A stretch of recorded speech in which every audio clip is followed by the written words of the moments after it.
जी Nepal HD television अब तपाईँ सँगसँगै।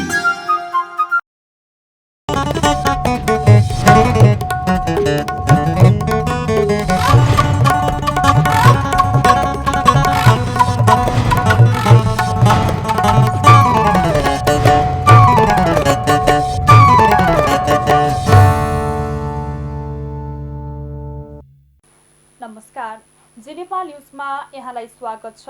म करुणा लामिछाने। सुरुमा मुख्य समाचारका शीर्षकहरू। न्यायपालिकालाई शुद्धिकरण गर्ने र मर्यादित बनाउन सबै दल एकमत हुने कानुन मन्त्री बडुको दावी। प्रतिनिधि सभाको नियमावलीले देखाएका छलफलको प्रक्रिया प्रारम्भ हुने जानकारी। संसदको अवरोध अन्त्य गरी सभा सञ्चालनमा सहयोग गर्न सभामुख सापकोटाको आग्रह। राज्य सञ्चालनमा सहयोग गर्नु सबैको दायित्व भएको भनाई।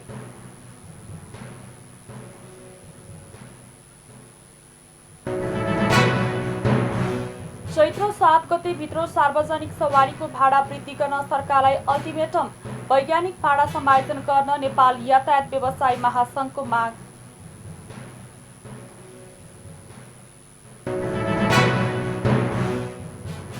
रुसी सेनाले गरेको हवाई आक्रमणमा परि युक्रेनका 9 जनाको मृत्यु, 57 जना घाइते।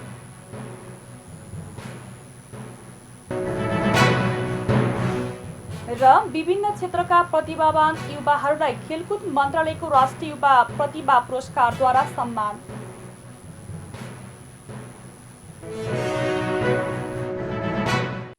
अब समाचार विस्तारमा। प्रधानमन्त्री शेरबहादुर देउवाले स्थानीय तहलाई स्थानीय सरकार भन्न कुनै आपत्ति नरहेको बताउनु भएको छ। आइतबार काठमाडौँमा नेपाल नगरपालिका सङ्घको 29औं वार्षिकोत्सव समारोहलाई सम्बोधन गर्दै प्रधानमन्त्री देउवाले स्थानीय तहभन्दा आपत्ति भए स्थानीय सरकार बनाउन सकिने, तर यसका लागि दलीय सहमति भने जुट्नुपर्ने बताउनु भएको हो। प्रधानमन्त्री देउवाले स्थानीय सरकार लोकतन्त्रको पहिलो पाठशाला भएको भन्दै शब्दमा आपत्ति जनाउन नहुने धारणा राख्नुभयो। त्यस्तै उहाँले मुलुक र जनतालाई केन्द्रबिन्दुमा राखेर जनप्रतिनिधिहरूले सेवा प्रवाहमा ध्यान दिनुपर्ने उल्लेख गर्नुभयो। स्थानीय तहको विकास निर्माणका साथै नीति निर्माण र कार्यान्वयनमा जनतालाई प्रत्यक्ष सहभागी गराउनु पर्नेमा उहाँले जोड दिनुभयो। प्रधानमन्त्री देउवाले देशभरका नगरलाई व्यवस्थित, विकसित र स्वच्छ बनाउन नगरपालिकाहरूले महत्त्वपूर्ण भूमिका खेल्नुपर्ने पनि बताउनुभयो। स्थानीय सरकार लोकतन्त्रको पहिलो पाठशाला, जनताको घर आगमनको सरकार हो।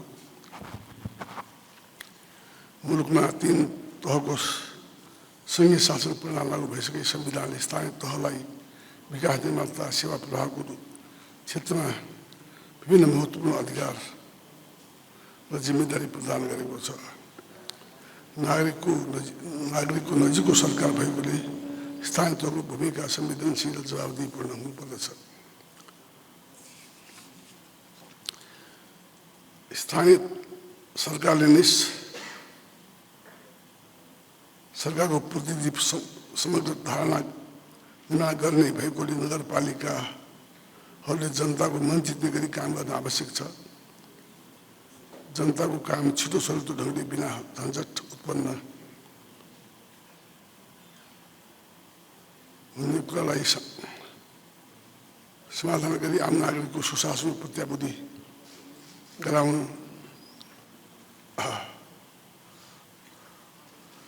सबै नगरपालिका प्रतिबद्ध हुन आवश्यक छ। यस कार्यमा नगरपालिका सबै उपयोगी र उत्प्रेरक भूमिका खेल्नुपर्छ भन्ने मेरो धारणा छ। कर्ण नदीको विकासका लागि सुव्यवस्थित नगर पूर्वाधार सेवाका जस्तै योजनाबद्ध आवास, सुन्दर बाटोघाटो, स्वच्छ खानेपानी ढल, पुल पुलेसा, सुक्खा हरियाली क्षेत्र सरसफाइ आदिको समुचित प्रबन्ध हुनु आवश्यक छ। कार्यक्रममा प्रधानमन्त्री देउवाले विभिन्न विधामा उत्कृष्ट नगरपालिकालाई पुरस्कृत गर्नु भएको थियो।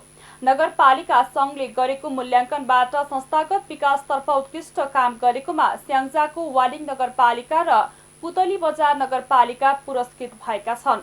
त्यस्तै शहरी योजना तथा विपद व्यवस्थापनमा उत्कृष्ट काम गरे बापत धादिङको नीलकण्ठ नगरपालिका पुरस्कृत भएको छ। वन वातावरण र जलवायु परिवर्तन तथा उत्थानशीलताको क्षेत्रमा इलाम नगरपालिका पुरस्कृत भएको छ। त्यस्तै स्थानीय स्रोत परिचालन गरेर स्थानीय आर्थिक विकास गर्नेमा सर्लाहीको हरिवन नगरपालिका उत्कृष्ट भएको भने सामाजिक विकासको विधानमा रूपन्देहीको तिलोत्तमा नगरपालिका र चितवनको राप्ती नगरपालिका उत्कृष्ट भएका छन्। कानुन न्याय तथा संसदीय मामिला मन्त्री दिलेन्द्र प्रसाद बडुले स्वतन्त्र न्यायपालिकालाई सुदृढ शुद्धिकरण गर्ने र मर्यादित बनाउने विषयमा सबै दल एकमत हुने दावी गर्नु भएको छ। आइतबार संसद भवनमा सञ्चारकर्मीसँग कुरा गर्दै बडुले निलम्बित प्रधान न्यायाधीश चोलेन्द्र शमशेर जबरा विरुद्धको महाअभियोग प्रस्तावमा संविधान सम्मत बाटोबाट निर्णय हुने र यसमा सबै दलको एकमत हुने बताउनु भएको हो। उहाँले प्रतिनिधि सभाको नियमावलीले देखाएको प्रक्रिया सम्मत ढङ्गले छलफलको प्रक्रिया प्रारम्भ हुने जानकारी दिनुभयो। त्यस्तै उहाँले महाअभियोग प्रस्तावलाई मतदान प्रक्रियामा नै लैजाने र भन्ने विषयमा आशंका नगर्न आग्रह गर्नुभयो।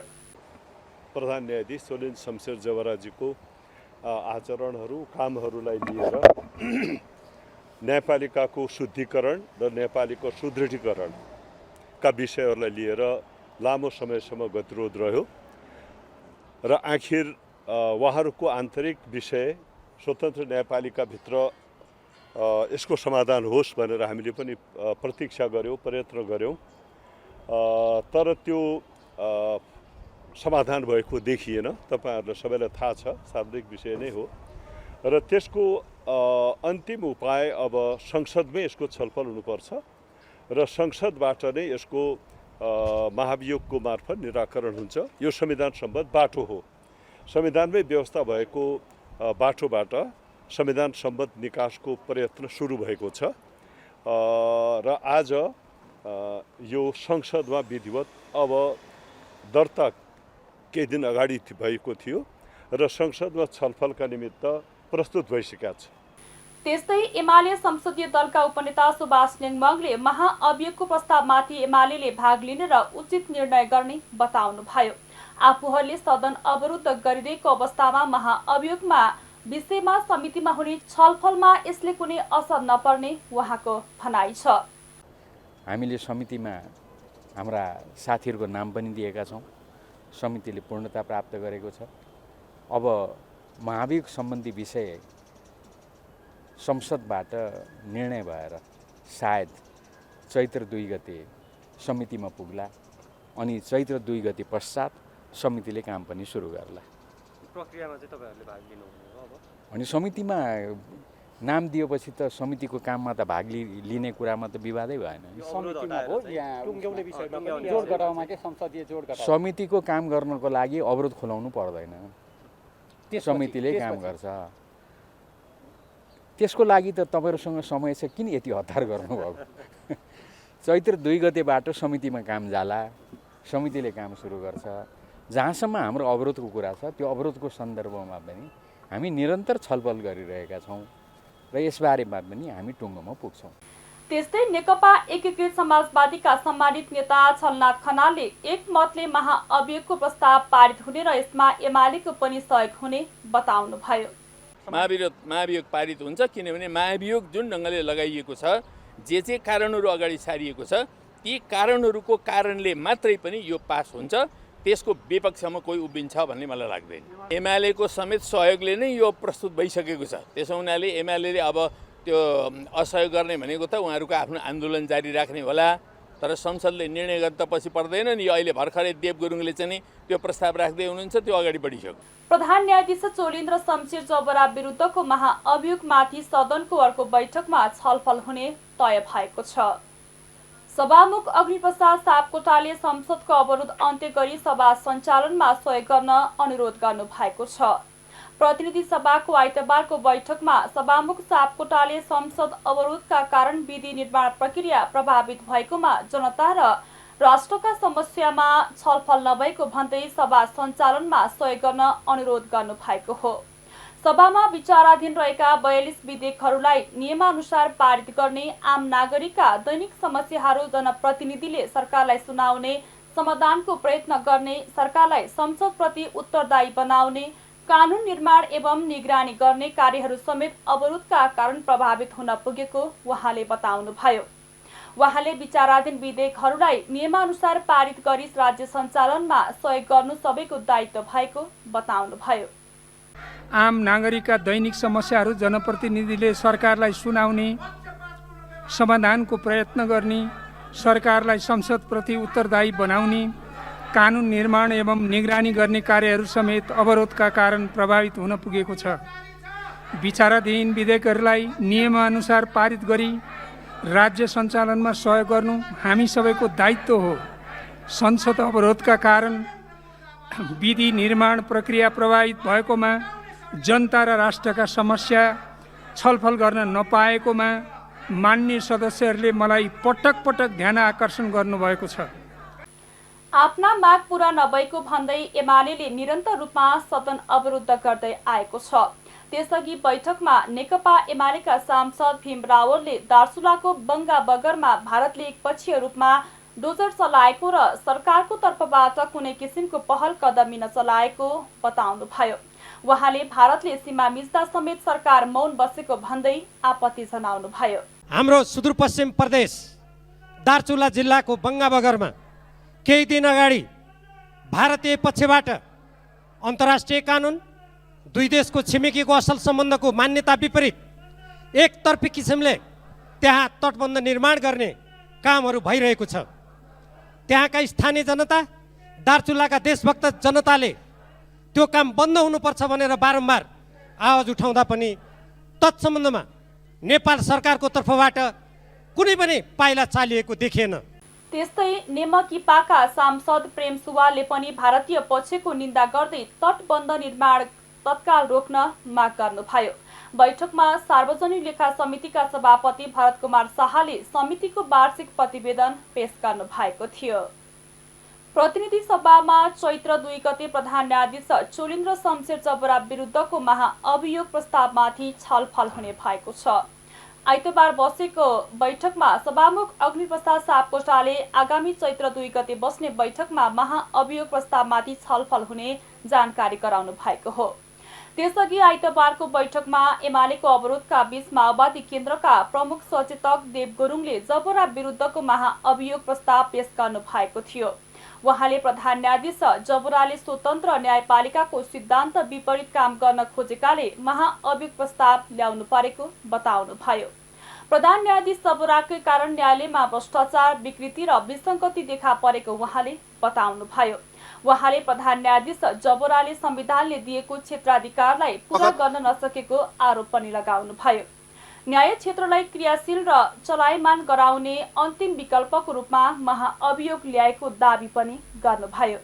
न्यायाधीशको नियुक्तिको क्रममा संसदीय समितिबाट सुनाइ हुँदा बखत निज प्रस्तावित प्रधान न्यायाधीशले सार्वभौम संसद समक्ष गरेका प्रतिबद्धता विपरीत न्यायाधीशको पदपूर्ति र उचित समयभित्र मुद्दाको फरसोट गर्न असक्षम रही निरन्तर न्यायमा अवरोध सृजना गरी आफू संविधानता प्रधान न्यायाधीशको नेतृत्वको जिम्मेवारी वहन गर्न पूर्ण असक्षम सिद्ध भइसकेको र संसदीय सुनाइका बखत व्यक्त निजको प्रतिबद्धता निजका काम कारबाहीबाट झुठो साबित हुन गएको छ।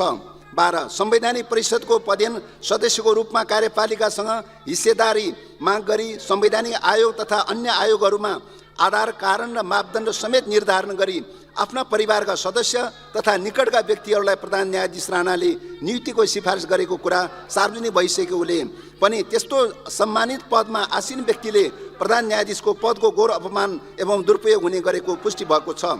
गत फागुन 1 गते 3 जना प्रस्ताव र 95 जना समर्थक सहित प्रधान न्यायाधीश जबरा विरुद्ध महाअभियोग प्रस्ताव दर्ता भएको थियो भने फागुन 22 गते बसेको प्रतिनिधि सभाको बैठकले 11 सदस्यीय महाअभियोग सिफारिस समिति गठन गरेको थियो। प्रतिनिधि सभाको आज आइतबारको बैठकमा पनि प्रमुख प्रतिपक्ष दल नेकपा एमाले नाराबाजी गरेको छ। गएको भदौदेखि नै संसदमा नाराबाजी गर्दै अवरोध गर्दै आएको एमाले आज पनि बैठक सुरु हुने बित्तिकै एमालेका सांसदले नाराबाजी गरेका छन्। नाराबाजीकै बीचमा एमालेकै सांसद भीम रावलले भने बोल्ने समय मागेर अमेरिकी सहायता MCC सम्झौता पास भएकोमा विरोध गर्नुभयो। यस्तै दार्चुलामा भारतले महाकालीको धार नै परिवर्तन गरेको र अन्तर्राष्ट्रिय सन्धि सम्झौता विपरीत थिचोमिचो गरेको भन्दै नेता रावलले आपत्ति जनाउनुभयो। भारतको हस्तक्षेप विरुद्ध सरकारले कुनै प्रतिक्रिया र विरोध नगरेको भन्दै उहाँले सरकारको चर्को आलोचना गर्नुभयो। नेपाल मजदुर किसान पार्टीका सांसद प्रेम सुवालले पनि भारतले पटक पटक नेपाली भूमि मिचिरहेकोमा अहिले महाकालीमा डोजर लगाएर धार परिवर्तन गरेको भन्दै सरकारको ध्यानाकर्षण गराउनुभयो। जी नेपाल न्युजमा अब एकैछिन विश्राम भन्दा अगाडि प्रमुख समाचारका शीर्षकहरू। न्यायपालिकालाई शुद्धिकरण गर्ने र मर्यादित बनाउन सबै दल एकमत हुने कानुन मन्त्री बडुको दावी। प्रतिनिधि सभाको नियमावलीले देखाएका छलफलको प्रक्रिया प्रारम्भ हुने जानकारी। संसदको अवरोध अन्त्य गरी सभा सञ्चालनमा सहयोग गर्न सभामुख सापकोटाको आग्रह। राज्य सञ्चालनमा सहयोग गर्नु सबैको दायित्व भएको भनाई।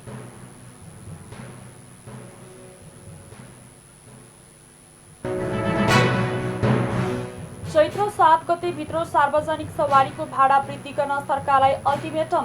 वैज्ञानिक भाडा समायोजन गर्न नेपाल यातायात व्यवसायी महासंघको माग।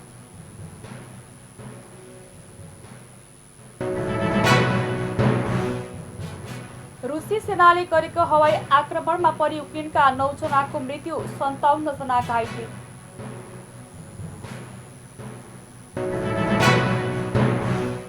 र विभिन्न क्षेत्रका प्रतिभावान युवाहरूलाई खेलकुद मन्त्रालयको राष्ट्रिय युवा प्रतिभा पुरस्कारद्वारा सम्मान।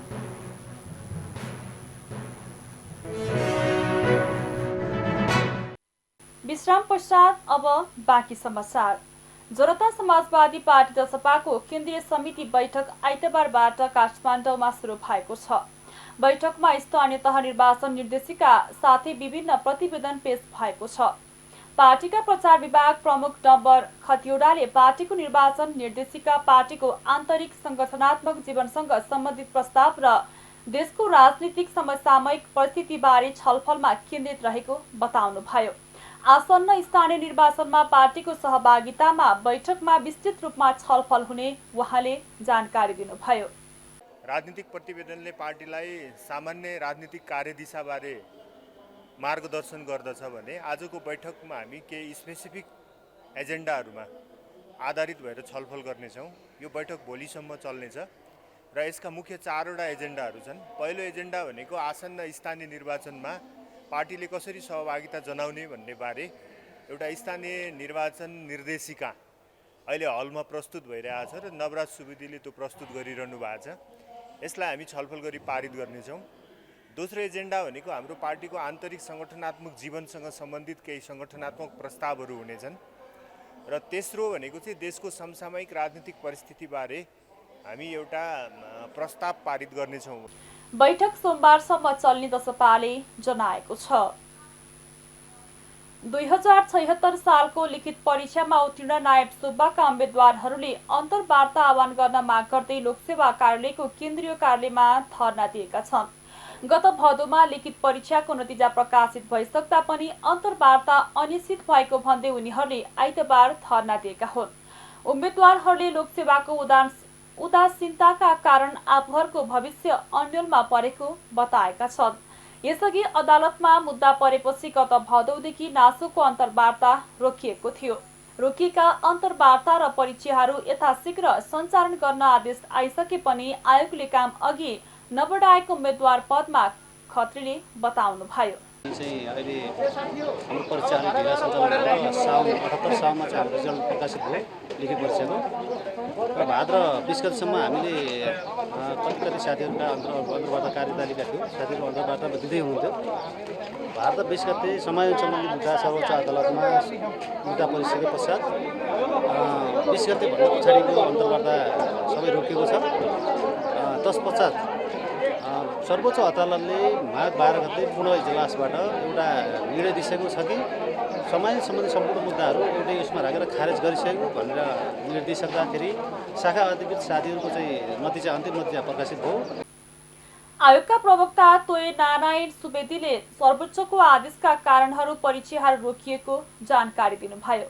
अहिले चाहिँ यो वास्तवमा प्राविधिक समस्या कस्तो पर्यो भन्दा चाहिँ यो खास गरेर चाहिँ यो कर्मचारी समयानुसँग सम्बन्धित विषयहरू लिएर चाहिँ धेरै कर्मचारी साथीहरू जो चाहिँ स्थानीय तह र प्रदेशमा समयान भएर जानुहुन्थ्यो उहाँहरू चाहिँ हामीलाई अन्यायपूर्वक तल पठाइयो, हामी केन्द्रमै समय हुन पाउनुपर्छ, हाम्रो चाहिँ हामीलाई चाहिँ पद दरबन्दी छैन भनेर प्रदेश र स्थानीय तहमा पठाउने, पछि हामी पछि आउने साथीहरूलाई चाहिँ केन्द्र सङ्घमा मिल्ने गरी चाहिँ विज्ञापन गर्ने, यो मिलेन भनेर चाहिँ उहाँहरू चाहिँ समयानको विषय सच्याइ पाऊँ भनेर अदालतमा जानु हो र अदालतबाट कस्तो भयो भने वास्तवमा लोकसेवा आयोगलाई विपक्षी नबनाइ हुने हो। हामीले त सरकारले चाहिँ कर्मचारी समयान गर्ने पनि सरकारले हो, पद रिक्त छ पदपूर्ति गरिदियो भनेर पठाउने पनि सरकारले हो, हामीले सरकारको अनुरोधको आधारमा चाहिँ दरबन्दी पदपूर्ति गरेर पठाउने हो। उम्मेदवारहरूले आफ्ना जायज मागले राज्यले कुनै सुनवाई नगरेको भन्दै गुनासो गरेका छन्।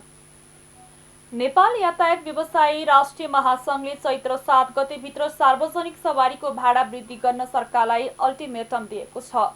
महासंघले आइतबार काठमाडौँमा पत्रकार सम्मेलन गर्दै चैत्र 7 गतेभित्र भाडा समायोजन गर्न सरकारलाई अनुरोध गर्ने र सरकारले भाडा वृद्धि नगरे बाध्य भएर एकपक्षीय रूपमा भाडा वृद्धि गर्ने चेतावनी दिएको हो।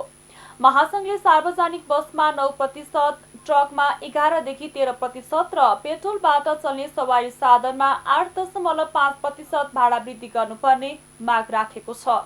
त्यस्तै बागमती प्रदेशमा ट्याक्सीको फ्लग डाउन रु 80 र पल्स 200 मिटरको रु 10 लाई आधार मानि भाडा समायोजन गर्नुपर्ने महासंघले जनाएको छ। पत्रकार सम्मेलनमा महासंघका अध्यक्ष योगेन्द्रनाथ कर्मचारीले पेट्रोलियम पदार्थ र सवारी साधनको लागतको मूल्य बढ्दा पनि भाडा समायोजन हुन नसकेको भन्दै भाडा समायोजनका लागि राज्यसँग आग्रह गरिएको जानकारी दिनुभयो। वैज्ञानिक भाडा प्रणाली अनुसार इन्धनको 35% सूचकलाई मात्र आधार मानि इन्धनमा भएको मूल्य वृद्धिको अनुपातमा भाडा समायोजन हुनुपर्ने उहाँको भनाइ छ।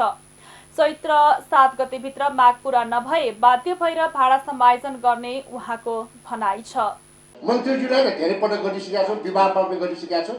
अब 6 गतेभित्र सरकारले यसलाई गम्भीर रूपमा ध्यान दिएन भने सरकारले तय गरेको हामीले पनि मानेको त्यो 13 सूचक छ वैज्ञानिक भाडा दरको एउटा फ्याक्टर 13 नम्बरको पेट्रोलियम पदार्थको 35% को भार, त्यो भार अनुसार सरकारले तोकेको त्यो मापदण्डलाई आधारमा नै हामी भाडा बढाउने भन्ने हाम्रो निर्णय छ साथीहरू।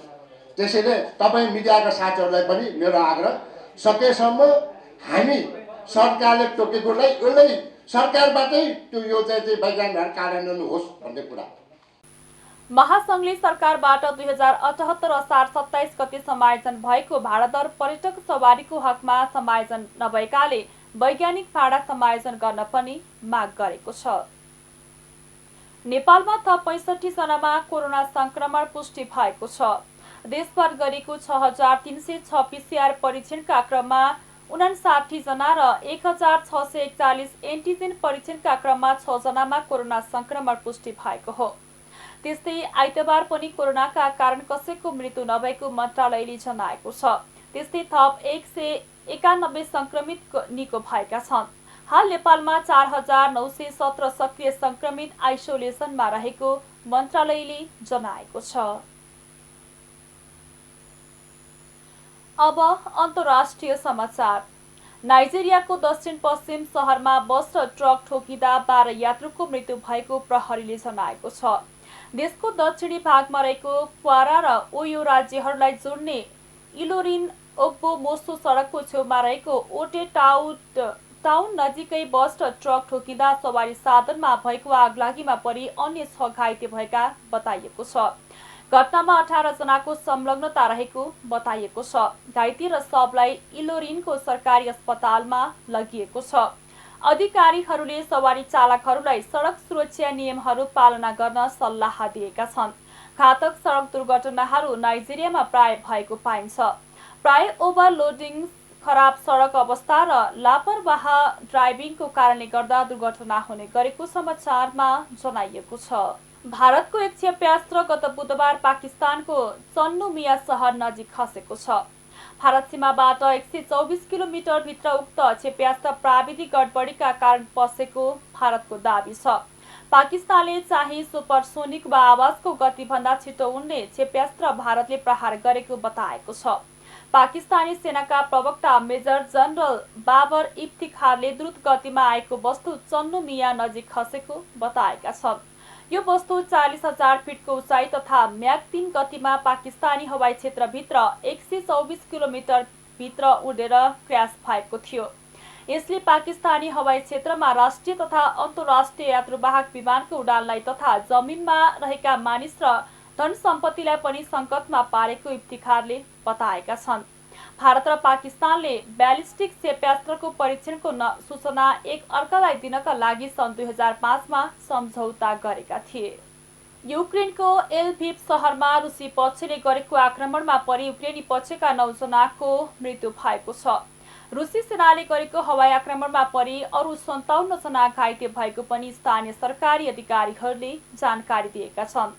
एलभिभ नगरका नगर प्रमुख अन्द्रिय साडोभेली आइतबार टेलिग्राममा लेख्नु भएको छ, दुर्भाग्यवश हाम्रा 9 जनाको मृत्यु भएको छ भने 57 जना घाइते भएका छन्। रुसले युक्रेनमा आक्रमण गरेपछि अहिलेसम्म लाखौं मानिस विस्थापित भएका छन्।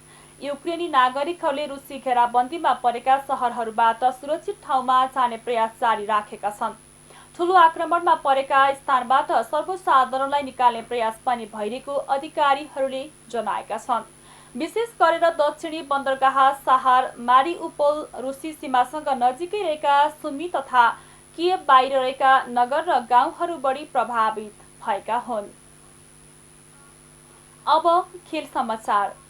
युवा तथा खेलकुद मन्त्रालयले यस वर्षको राष्ट्रिय युवा प्रतिभा पुरस्कारबाट विभिन्न क्षेत्रका प्रतिभावान युवाहरूलाई सम्मान गरेको छ।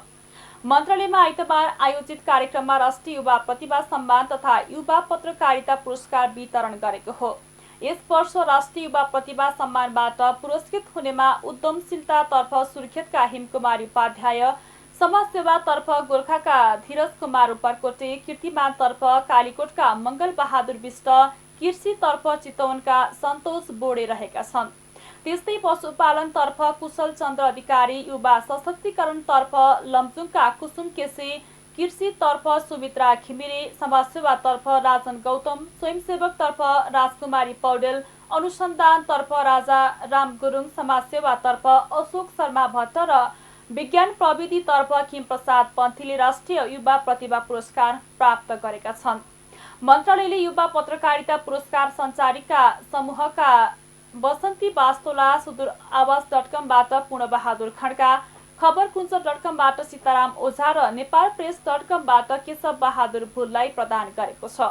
कार्यक्रममा युवा तथा खेलकुद मन्त्रालय मन्त्री महेश्वर जङ गहतराजले युवाहरूले गरेको कामलाई प्रोत्साहन गर्न राज्यले सम्मान गर्ने नीति बनाएको बताउनुभयो। राज्यको लागि काम गर्ने, समाजको लागि काम गर्ने थप दायित्व आज बढेको छ भन्ने तपाईँहरूले अनुभूत गर्नुपर्छ। अहिले 2 जना साथीहरूले यहाँ भाव राख्नुभयो, तपाईँहरू असाध्यै भावुक भएर पनि राख्नुभएको छ र यो एउटा अवसर पनि हो, फेरि एउटा महत्त्वपूर्ण अवसर हो। त्यो अवसरमा तपाईँहरूले जे व्यक्त गर्नुभयो मलाई त्योबाट तपाईँहरूले एउटा जिम्मेदारी बोध गर्नुभएको छ।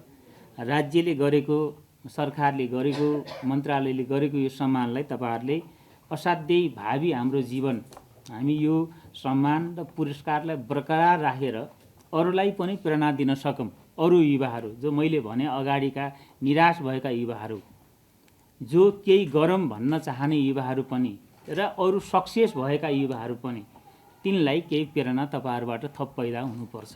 म यस सन्दर्भमा तपाईँहरूसँग यो कुरा राख्छु, किनकि पछिल्लो अवस्थामा हामी कहाँ असाध्यै नेगेटिभ भावनाको विकास भएको छ। यो बडो गम्भीर कुरा पनि छ। यति नेगेटिभ, यति नकारात्मक, यसो हेऱ्यो बिहान जुरुक्क उठ्ने बित्तिकै यसो सामाजिक सञ्जाल के होला आजको न्युज भनी हेऱ्यो भने त्यहाँ सबभन्दा बढी नकारात्मकता, एकले अर्कालाई खुइलाउँदाखेरि, एकले अर्कालाई गाली गरोज सत्तो सराप गर्दाखेरि सबभन्दा मजा आउने र त्यो दिनभरि आफूलाई शुभ भएको देख्ने मनोविज्ञान यति पैदा भएको छ, नकारात्मकता। त्यसैले त्यो नकारात्मकताका विरुद्धमा तपाईँ सफल साथीहरू जो आफ्नो कर्ममा तपाईँहरू सफल हुनुभएको छ, त्यही सफल भएको हुनाले नै तपाईँहरूलाई सम्मान पुरस्कृत गरेको हो। तपाईँहरूसँग हाम्रा कसैका पनि कुनै व्यक्तिगत सम्बन्धै छैन। मन्त्रालयले युवा प्रतिभा सम्मान कार्यविधि 2072 अनुसार मूल्याङ्कन गरी छनौट भएका व्यक्तिलाई पुरस्कार प्रदान गरेको जनाएको छ। खेल समाचारसँगै हामी जी नेपाल न्युजको अन्त्यमा आइसकेका छौँ। जाँदा जाँदै मुख्य खबरका शीर्षकहरू पुनः एकपटक।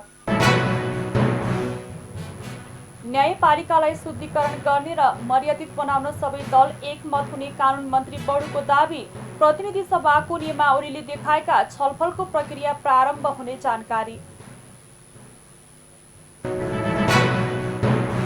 संसदको अवरोध अन्त्य गरी सभा सञ्चालनमा सहयोग गर्न सभामुख सापकोटाको आग्रह। राज्य सञ्चालनमा सहयोग गर्नु सबैको दायित्व भएको भनाई।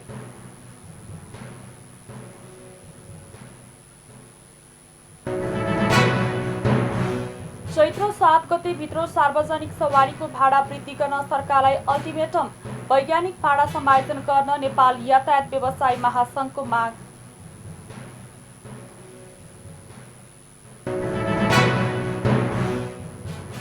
रुसी सेनाले गरेको हवाई आक्रमणमा परि युक्रेनका 9 जनाको मृत्यु, 57 जना घाइते।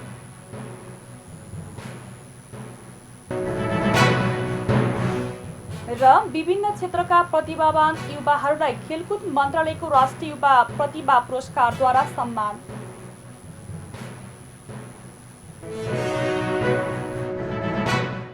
हौस् त अहिलेको लागि जी नेपाल एसडी न्युज यति नै। ताजा समाचार र मनोरञ्जनका लागि जी नेपाल एसडी टेलिभिजन हेर्दै रहनुहोला। नमस्कार।